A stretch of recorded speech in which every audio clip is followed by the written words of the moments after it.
I'll do an introduction. Good evening, Jonna, and all who will view this meeting in the future on our webpage. My name's Adam Wolf. I'm the town manager and planning and building director for the town of Corte Madera. I'm joined by Martha Battaglia, who's our senior planner with the town, and Stuart Poulter, senior planner as well, I believe, right, Stuart, with EMC yes. Planning Inc., who has the town has hired to help us prepare the draft supplemental environmental impact report for our housing element, which I think, as many know, is in the draft stage. We have submitted our draft housing element to the State Housing and Community Development Department. That was done in August. We are awaiting their comments, which will be due to the town on November 21st. And related to that, this draft supplemental environmental impact report that was released on October 7th has been prepared to analyze the potential environmental impacts associated with the draft housing element and the hopeful adoption of that general plan amendment. There are also several other general, which I'll let Stuart get into. It's not only the housing element, but other aspects of the town's work as well will be analyzed, and has been analyzed in the draft subsequent environmental impact report. Sorry about that. Yeah. So with that, tonight's meeting is really an opportunity. We wanted to at least provide a virtual opportunity to get an overview of the draft subsequent environmental impact report, what's in the conclusions of that report, and provide an opportunity for public comment. The public comment period runs until November 21st as well, later next month, I guess it is. And after that, we can talk about next steps, but we will be moving into actually the public hearings in front of the Planning Commission and the Town Council. So really, we're in the period where we're receiving public comments. After November 21st, we will be preparing responses to those comments. So this is a really good opportunity for those in our community who are interested to hear about that subsequent environmental impact report, the draft that has been prepared. So with that, I think I'll just turn it over to Stuart to start a presentation that we have prepared. Unless, Martha, you have anything else to add at this time? Nothing to add. Okay, great. Thanks, Stuart. Take it away. Okay, great. Thank you, Adam, and thank you, Martha. Hi, everyone. My name is Stuart Poulter. I'm a senior planner with EMC Planning Group, a land use and environmental planning firm based in Monterey.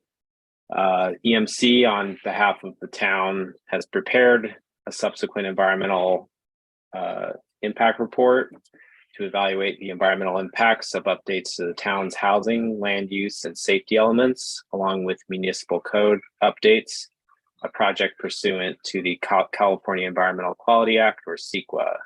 Next slide. Before I get into the specifics of the project, I just wanted to give a really brief overview of CEQA. CEQA has a number of goals and objectives, but specifically the key purpose of CEQA, as laid out by the state, is to inform both decision makers and the public on the environmental impacts of a project. California law requires public decision makers to identify, evaluate, and disclose the environmental consequences of their decisions. And at its most fundamental level, CEQA is a public disclosure process which encourages early and active participation and input from the public. And we'll talk a bit later about opportunities for public involvement as part of the housing element update process. Next slide. So the proposed project we are reviewing in the draft subsequent EIR is obviously the town's housing element update. However, in order to update that housing element, in what's known as the 6th housing element update cycle, which covers the years 2023 to 2031. The town also needs to update or amend 2 other general plan elements, the land use element and the safety element, as well as the town's municipal code under titles 22 and title 18. All of these actions are categorized as general plan amendments or zoning amendments and are considered discretionary projects that require environmental review under CEQA. Also, I just wanted to note that for purposes of this CEQA review process for the town's housing element update, we have prepared what's known as a subsequent EIR that provides subsequent environmental analysis to the town's certified 2009 general plan EIR in order to ensure consistency and adequacy. A subsequent EIR per CEQA guidelines only needs to include information necessary to make the previous EIR, in this case, the 2009 general plan EIR, adequate based on the changes in general land use and safety element updates. And noticing and public review requirements are no different for a subsequent EIR as a general EIR. Next slide. So as part of the housing element update process, the town has identified 11 opportunity sites appropriate for the development of housing for a range of income levels, in particular affordable units. And the town would rezone those sites as necessary to meet the requirements of state law. The proposed project would also amend the general plan land use designations for each of these sites to accommodate the changes specified in the housing element update. And through extensive consultation process, the town underwent at a series of public workshops. Town staff have identified 11 opportunity sites that would need to be rezoned to allow more density than currently permitted at those sites. The 11 sites are located across the town, and the majority of the housing opportunity sites currently allow housing at various density levels. And it's important to note that the housing is allowed at the majority of the sites, but at lower densities. And the table on this slide provides an overview of the existing and proposed residential and commercial development capacity for each of those 11 sites. And as you can see under the housing element update, an additional 883 new residential units would be spread across the 11 opportunity sites, and an assumed likely new commercial square footage of 264,697 square feet would occur for a net decrease under compared to current existing conditions of 54,728 commercial square feet. Next slide. So with that, just get into a brief summary of the environmental issues that were analyzed in the subsequent EIR as laid out in this list, including aesthetics, air quality, biological resources, energy, greenhouse gas emissions, noise, public services, which covers fire, police, emergency medical services, and recreational facilities. Also utilities, which covers a number of areas, including water demand, wastewater generation, solid waste, tribal cultural resources, transportation, which covers the state mandated vehicle miles traveled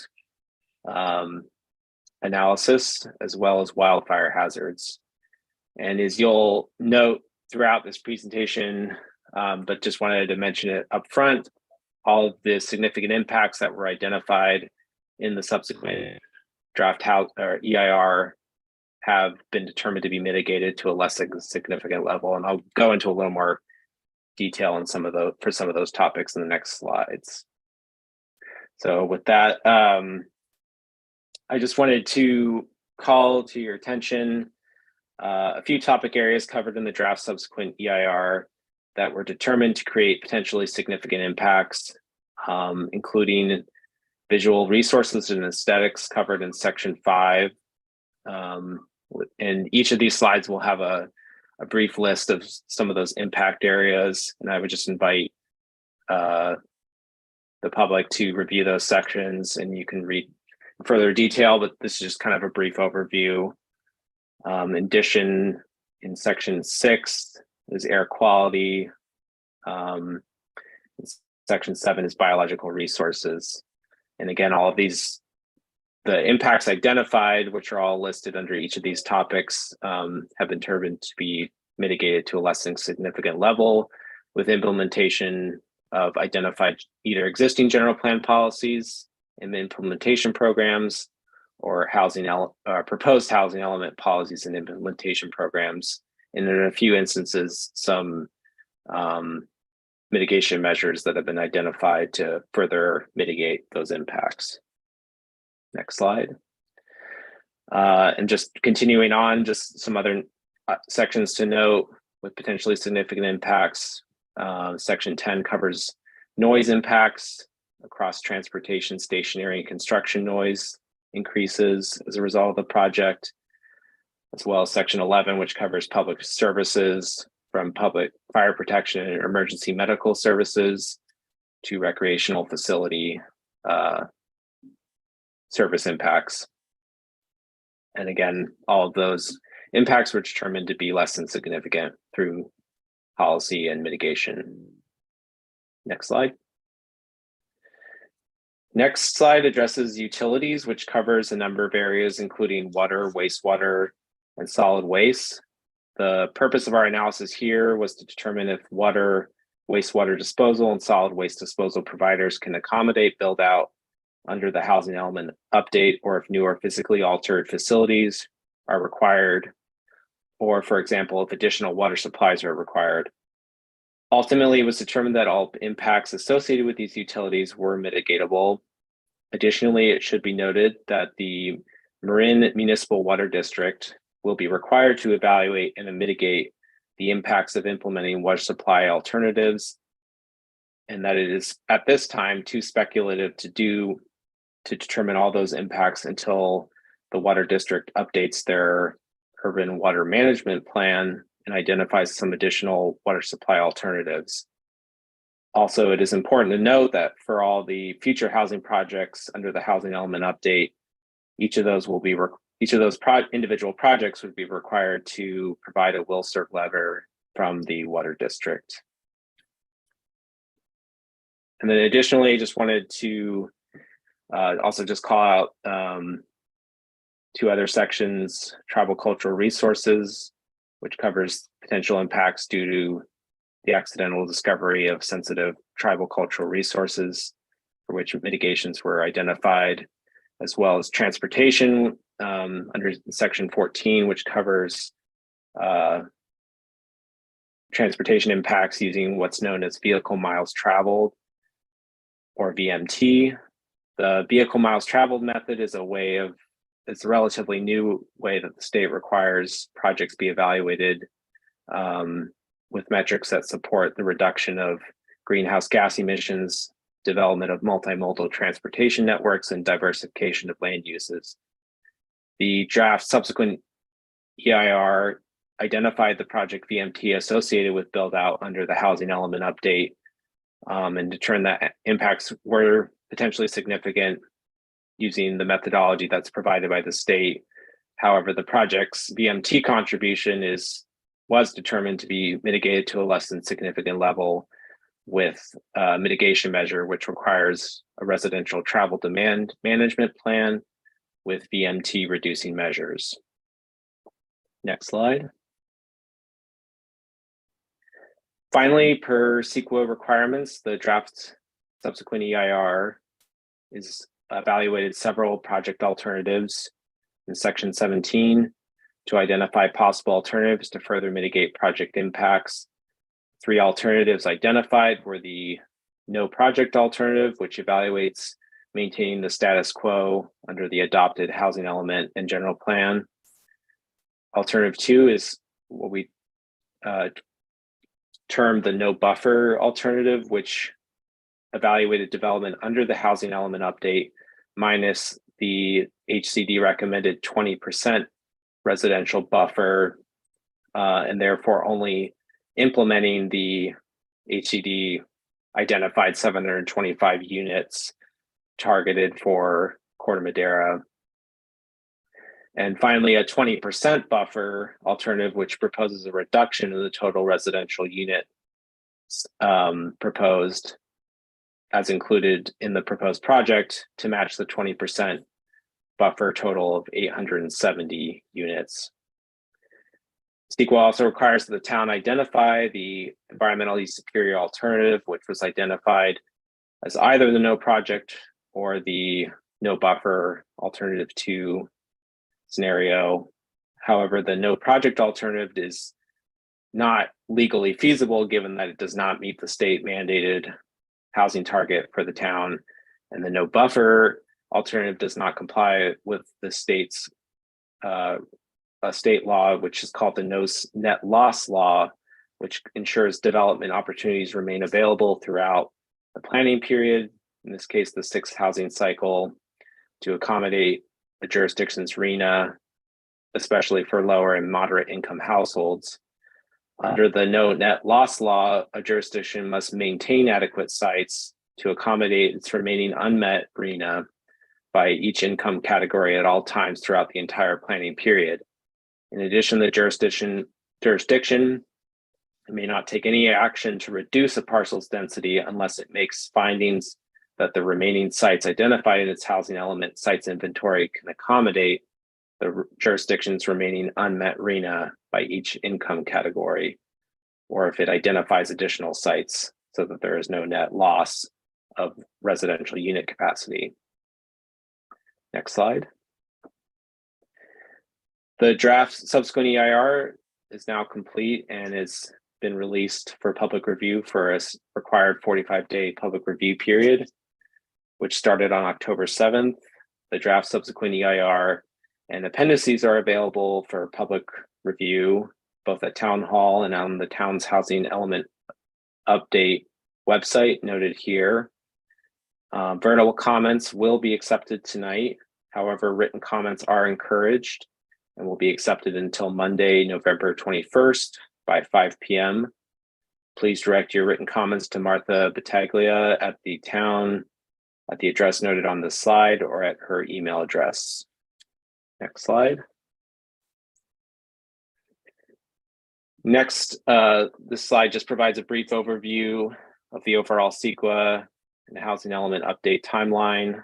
At the end of the 45-day public review period, a final subsequent EIR will be prepared responding to public comments. All public comments received no later than November 21st. Comments received after that time will be included in the public record, but will not be addressed in the final EIR.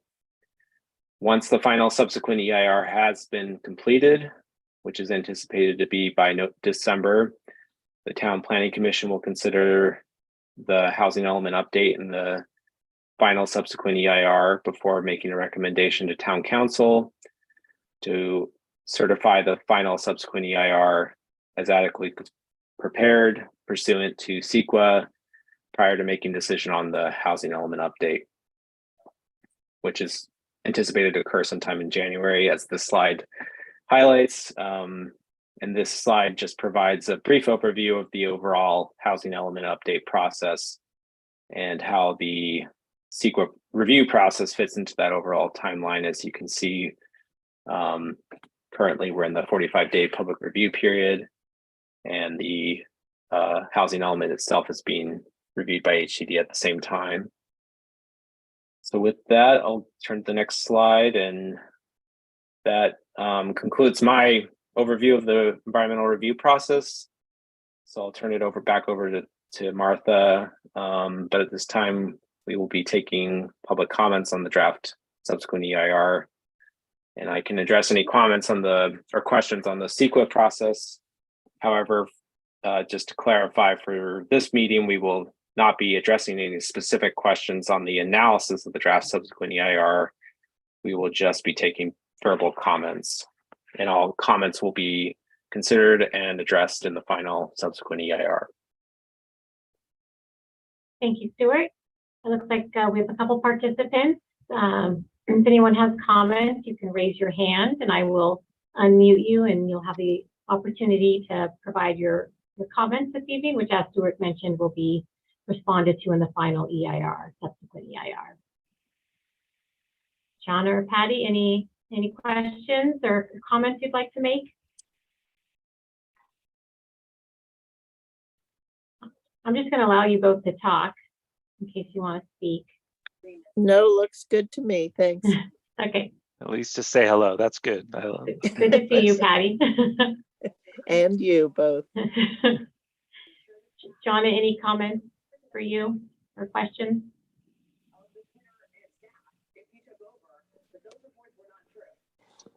Doesn't sound like it. Okay. All right. Okay. Well, with that, I think that concludes the purpose of tonight's meeting. This video will be put on the Housing Element webpage, and to reiterate the date, the comment period ends on November 21st by 5 p.m. and comments can be sent by mail or emailed, and the draft, both Housing Element and also the subsequent EIR on the Housing webpage, and hard copies are also available for review, and you can contact me if you need a hard copy to review. Yeah, and I think we should just put, once we get this posted, we should just put out some, make sure that folks are aware that it's available for review prior to the, obviously, the end of the public comment period. So great. Well, thanks so much, Stuart and Martha, and for our two attendees who get gold stars for attending and listening in and joining us. So it's not just us three presenting. So thanks so much. And our process continues. All right. Thanks very much. Bye.